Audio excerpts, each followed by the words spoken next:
especially the winners. We're waiting for 150 winners to be here up front.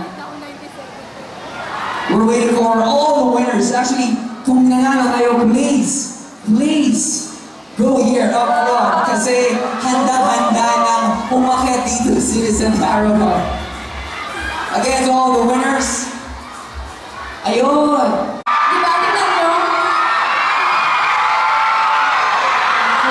Grabe talaga. If you're a blackjack, get ready to scream!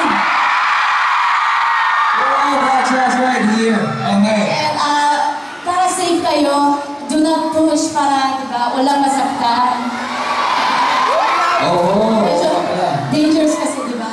safety first para sa atin. Ayan ang gusto ng ating Human Nation Superstar. Of course, we have the Blackjacks para maging partners ko, pero we have this partnership with the Pen Shop as well. Take us back in a moment. Nung nalaman mo kinukuha ka as brand ambassador ng Pen Shop, ano yung initial reaction mo?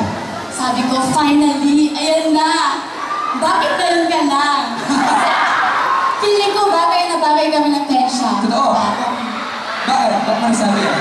What's about Pen Shop that you really love? Is it about the shirts, pants, accessories? Actually, marami. Pero yung lately, gusto ko yung boyfriend jeans nila.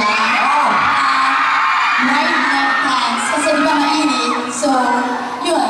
So, super cute. So, I love their jeans, denim jackets, and syempre yung mga tao, taga-Pen Shop, ang babait nila. Totoo. Wow, of course, you're honest. At grabe guys, gusto ko lang sabihin, sobrang pinapawisan na ako dito on the stage. Hindi ko lang nadaan sa... Oh, better get ready kasi marami yung papadala mamaya ng mga cupcakes para sa'yo. Ito naman, lalong-lalo na si Absent. Yeah, man.